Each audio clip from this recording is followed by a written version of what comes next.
आप सभी के बोर्ड में शायद राष्ट्रीय अध्यक्ष जी के प्रवास का कार्यक्रम होगा, वो आप देख सकते हैं।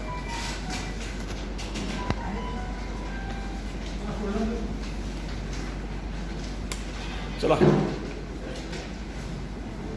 चला 18, 19 और 20 ऐसे 3 दिन 18 तारीख सुबह माननीय नड्डा जी आएंगे और 20 तारीख दोपहर के भोजन के पश्चात गोवा जाना है। चला कार्यक्रम जिस प्रकार से ये विचारार्थ कार्यक्रम है आज की मित्रपक्षाची मोहीम तुम्हाला भासली का आणि गटातटाच्या राजकारणामुळे हा पराभव झाला का? पहिली गोष्ट अशी आहे की विधान परिषदेचे निकाल हे निश्चितच आमच्या अपेक्षेपेक्षा वेगळे लागलेले आहेत। आम्हाला अपेक्षा होती की विधान परिषदेत आम्हाला चांगला विजय मिळेल, पण आम्हाला केवळ एकच जागा मिळाली आहे आणि त्यामुळे निश्चितच मला असं वाटतं की आमच्या अपेक्षानुरूप हे निकाल नाहीत।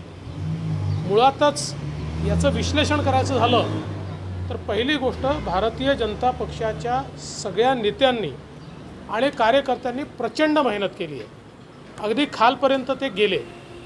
आमची स्ट्रॅटेजिक चूक कुठे जर झाली असेल तर ती 3 पक्ष एकत्रित आल्यानंतर त्यांची शक्ती किती होईल या संदर्भात कुठेतरी आकलनाची आमची चूक झाली आहे।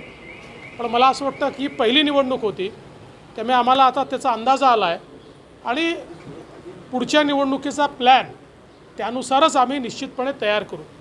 एक गोष्ट अजून या ठिकाणी मला सांगितली पाहिजे की विशेषतः पदवीधर मतदारसंघामध्ये निवडणूक अचानक लागल्यामुळे आम्हाला रजिस्ट्रेशनची संधी मिळाली नाही आणि जास्तीत जास्त रजिस्ट्रेशन या तिन्ही मतदारसंघात जे आहे ते सरकारी तंत्राने केलेलं रजिस्ट्रेशन आहे। नेहमी राजकीय पक्ष रजिस्ट्रेशन करतात, त्यात आम्ही सर्वात पुढे असतो, पण यावेळेस कंप्लीट रजिस्ट्रेशन जे आहे ते गव्हर्नमेंट एजन्सीने केलेलं आणि गव्हर्नमेंट सर्वंट्सच्या थ्रू केलेलं अशा प्रकारचं ते रजिस्ट्रेशन आहे। त्यामुळे मला असं वाटतं कुठेतरी रजिस्ट्रेशनमध्ये आम्ही कमी पडलो। मी वोटिंगच्या दिवशी नागपूरला सांगितलं माझ्या घरचे 4 नावं नाही आहेत, गडकरी साहेबांच्या घरचे 2 नावं नाही आहेत, फॉर्म भरून ते आलेले नाही आहेत, पण मला असं वाटतं की या सगळ्या गोष्टी बाजूला आहेत। आत्ता जे जिंकल्यात त्यांना आमच्याकडनं शुभेच्छा आहे, आम्ही अजून ताकदीने मैदानात उतरू। एक गोष्ट मात्र या ठिकाणी नमूद केली पाहिजे की ज्यांचे मुख्यमंत्री आहेत त्यांना एकही जागा मिळालेली नाही, म्हणजे या 3 जणांच्या आघाडीचा फायदा हा दोघांना झाला आहे, एकाला त्याचं नुकसान झालेलं आहे। आणि खरं तर अशा परिस्थितीमध्ये मला असं वाटतं की जसं आम्ही देखील विचार केला पाहिजे, थोडं आत्मचिंतन केलं पाहिजे आणि नव्याने स्ट्रॅटेजी केली पाहिजे, तसंच ज्यांचे मुख्यमंत्री आहेत त्यांची एकही जागा निवडून येत नाही त्यांनाही आत्मचिंतन केलं पाहिजे। राज्य सरकारच्या कामाची पावती आहे का? शरद पवार म्हणतात की वर्षभर जे काम केलं त्याची लोकांनी पावती दिली। मला असं बिलकुल वाटत नाही, लोकांमध्ये प्रचंड असंतोष आहे, पण ठीक आहे आता ते जिंकले असल्यामुळे ते राज्य सरकारला पावती वगैरे असं म्हणतील, येत्या काळात हे स्पष्ट होईल। गटातटाचं राजकारण उमेदवार चुकीचे दिल्यामुळे हा सगळा पराभव झाला अशी एक चर्चा आहे। काय हे आमचे सगळ्यांची सल्लामसलत करूनच ठरवले होते। साधारणपणे ज्यावेळेस आपण हारतो त्यावेळेस त्याची अनेक कारणं असतात, त्यामुळे हेही कारण आहे का आम्ही निश्चित विचार करू, पण आत्ता तरी सुकृत दर्शनी असं वाटत नाही। आघाडी आहे 150 पैकी, ज्या निवडणुकांमध्ये तुमचे फक्त 4 नगरसेवक होते, तुम्ही स्वतः जाऊन आला। मला असं वाटतं की देशभरामध्ये हा ट्रेंड आपल्याला पाहायला मिळतो आहे आणि विशेषतः ज्या ठिकाणी हैदराबादसारख्या ठिकाणी जिथे केवळ मागच्या वेळेस आमचे 4 जागा होत्या, भारतीय जनता पक्षाने त्या ठिकाणी आपली ताकद लावली आणि जनतेने प्रचंड रिस्पॉन्स त्याला दिला आहे। आणि एकूणच मला असं वाटतं की दक्षिण भारताच्या राजकारणामध्ये हैदराबादचे निकाल एक नवीन ट्रेंड सेट करतील असं मला वाटतं आणि हैदराबादच्या भारतीय जनता पक्षाचे कार्यकर्ते असतील त्यांचं मी अभिनंदन करतो। आणि विशेषतः माननीय पंतप्रधान मोदीजी यांच्या नेतृत्वावर देशभरामध्ये ज्या प्रकारे लोकांचा विश्वास दिसतो आहे त्याचंच हे द्योतक आहे।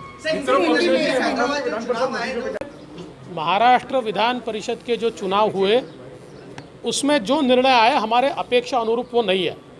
हम ये मानते थे कि हमको ज़्यादा सीटें मिलेगी, मात्र 1 सीट हमको मिली है। और विशेष रूप से इसमें जब हम विश्लेषण करते हैं तो ध्यान में आता है कि 3 पार्टियां साथ में आने के बाद उनकी शक्ति का जो हमने आकलन किया वो कहीं ना कहीं गलत हुआ है। हमको और मेहनत करनी पड़ेगी उनकी शक्ति कितनी इसको समझकर, चूँकि मैं तो ऐसा मानता हूँ और मैंने इससे पहले भी कहा है कि ये 3 पार्टियां एकत्रित आने से शायद तात्कालिक लाभ उनको होगा पर लॉन्ग टर्म लाभ हमको होगा, क्योंकि हमको बड़ी स्पेस मिल रही है। अब उसको हमको ऑक्यूपाई करना है, उसको ऑक्यूपाई हम नहीं कर पाए। ये पहला ही चुनाव था इसलिए उसको हम ऑक्यूपाई नहीं कर पाए, लेकिन इसको हम निश्चित रूप से करेंगे। और मैं ऐसा मानता हूँ कि हमें तो 1 सीट मिली है, लेकिन जिनके मुख्यमंत्री है उनको 1 भी सीट नहीं मिली तो उनको भी इस पर विचार करना पड़ेगा। सर कहाँ चूक रही, क्या कमी रहेगी मतलब? इसको अनएक्सपेक्टेड नहीं कहूँगा, क्योंकि वहाँ पर बदलाव के बयार साफ नज़र आ रहे थे। जिस प्रकार से भारतीय जनता पार्टी के शीर्षस्थ नेताओं ने, विशेषकर हमारे अध्यक्ष जी जगत प्रकाश नड्डा जी होंगे या फिर हमारे जो अमित शाह जी हमारे गृह मंत्री जी हैं, इन्होंने जिस प्रकार से वहाँ पर प्रचार किया है और एक पूरी भारतीय जनता पार्टी ने जिस प्रकार से प्रचार किया है, तो मुझे लगता है कि उसके कारण लोगों में एक विश्वास तैयार हुआ और देश भर में आज आदरणीय मोदी जी के नेतृत्व के प्रति एक सकारात्मकता है, जिसके कारण लोग बीजेपी को वोट करना चाहते हैं। और इसलिए मुझे लगता है कि एक प्रकार से सदर्न इंडिया के लिए, दक्षिण भारत के लिए एक नई शुरुआत है। निवडणुकीच्या निकालामुळे मित्र पक्षाची उणीव तुम्हाला भासली का? मित्र पक्षाला आमची भासली असेल, आमचा एक तरी आला, त्यांचा एकही आला नाही। विधान परिषद नदी